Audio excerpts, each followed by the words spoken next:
लोकतंत्र, ये शब्द सुनते ही दिमाग में क्या आता है? चुनाव, सरकार, शायद यही सब कुछ। लेकिन इसके दिल में क्या है? इसकी असली ताकत क्या है? आज हम इसी को समझने की कोशिश करेंगे। और इसकी शुरुआत होगी एक ऐसी कहानी से जो हमें सीधे साउथ अफ्रीका ले जाएगी। एक ऐसा देश जो बहुत गहरे बंटवारे से निकलकर एक ऐतिहासिक फैसले तक पहुंचा। हमारी ये कहानी जोहान्सबर्ग की गलियों में शुरू होती है। यहाँ 11 साल की एक लड़की है, माया नायडू, जो अपनी माँ की घर के काम में मदद कर रही है। उसे इस बात का जरा भी अंदाजा नहीं था कि उसे कुछ ऐसा मिलने वाला है जो दुनिया को देखने का उसका नजरिया हमेशा हमेशा के लिए बदल देगा। पुराने बक्सों की सफाई करते करते माया के हाथ एक स्क्रैप बुक लगती है। उसके अंदर एक 15 साल के लड़के की ढेर सारी तस्वीरें और अखबार की कुछ कतरें थीं। माया ने अपनी माँ से पूछा कि ये लड़का कौन है, और उसकी माँ का जो जवाब था वो सच में चौंकाने वाला था। उस लड़के का नाम था हेक्टर पीटरसन, और पुलिस ने उसे गोली मार दी थी। जरा सोचिए, ये सुनकर माया कितनी हैरान रह गई होगी। माया की माँ ने उसे समझाया कि उस वक्त साउथ अफ्रीका पर रंग भेद के कानूनों का राज था। रंग भेद मतलब नस्ल के आधार पर अलगाव। ये सिर्फ कोई एक कानून नहीं था, बल्कि एक ऐसी क्रूर व्यवस्था थी जिसने साउथ अफ्रीका के लोगों को सफेद, काले, भारतीय और कलर्ड मतलब मिश्रित नस्लों में बांट दिया था, और यही तय करता था कि कौन कैसे जिएगा। और ये अलगाव सिर्फ कागजों पर नहीं था, ये तो लोगों की रोजमर्रा की जिंदगी का एक कड़वा सच था। अलग अलग नस्लों के लोग एक दूसरे के आसपास रह भी नहीं सकते थे। मिलजुलना तो दूर की बात थी। अस्पताल, एम्बुलेंस, ट्रेनें, बसें, सब कुछ अलग था। काले लोगों को तो वोट देने तक का अधिकार नहीं था। और तो और, देश की सबसे अच्छी जमीन सिर्फ सफेद लोगों के लिए रखी गई थी। ये एक ऐसी व्यवस्था थी जहां काले और दूसरे लोगों को सफेद लोगों के बराबर समझा ही नहीं जाता था। तो फिर सवाल उठता है कि हेक्टर किस बात का विरोध कर रहा था? वो और उसके जैसे हजारों स्टूडेंट्स इस बात के खिलाफ प्रदर्शन कर रहे थे कि उन्हें स्कूल में अफ्रीकांस भाषा सीखने के लिए मजबूर किया जा रहा था।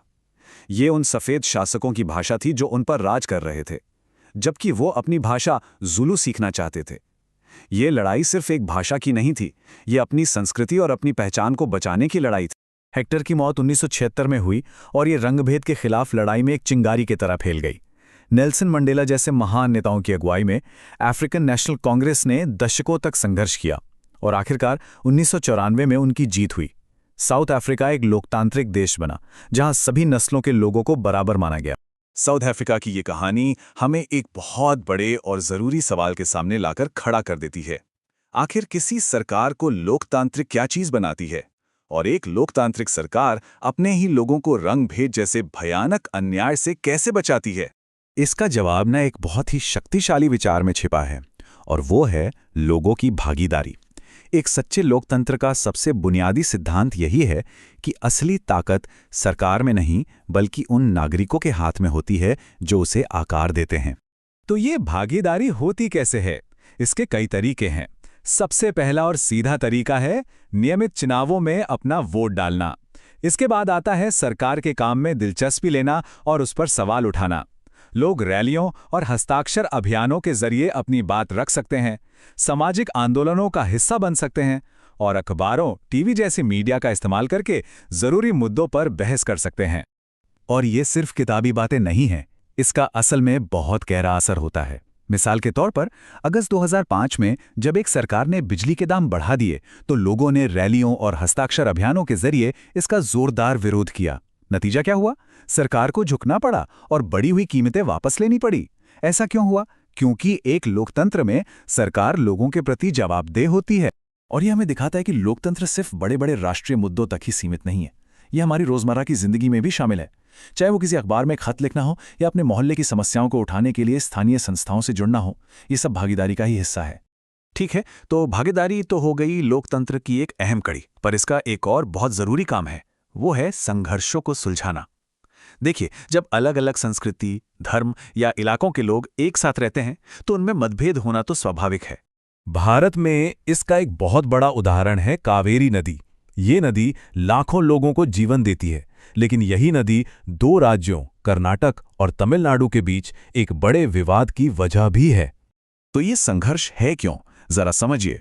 कर्नाटक को अपने खेतों की सिंचाई और बेंगलोर जैसे बड़े शहर के लिए कृष्णा सागर बांध से पानी चाहिए, वहीं दूसरी तरफ तमिलनाडु को अपनी फसलों के लिए मेट्टूर बांध में पानी की जरूरत है, और ये बांध तभी भरता है जब कर्नाटक अपने बांध से पानी छोड़ता है।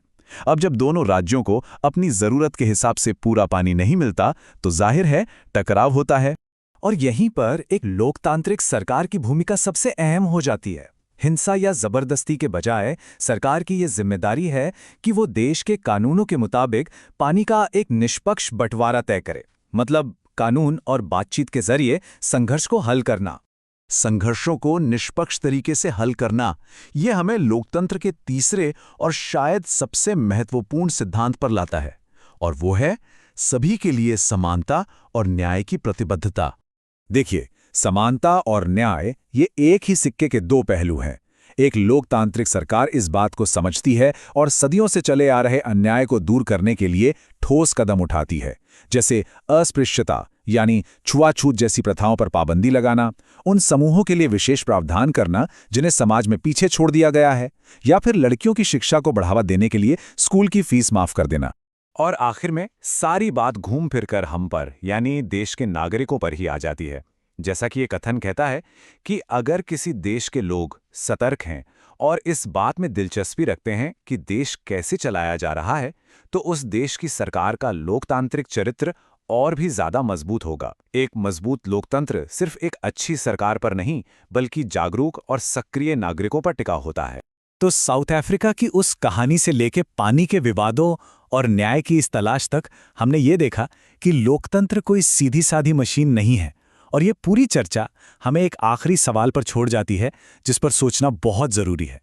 एक लोकतंत्र में सरकार की जिम्मेदारी कहाँ खत्म होती है और एक नागरिक की जिम्मेदारी कहाँ से शुरू होती है?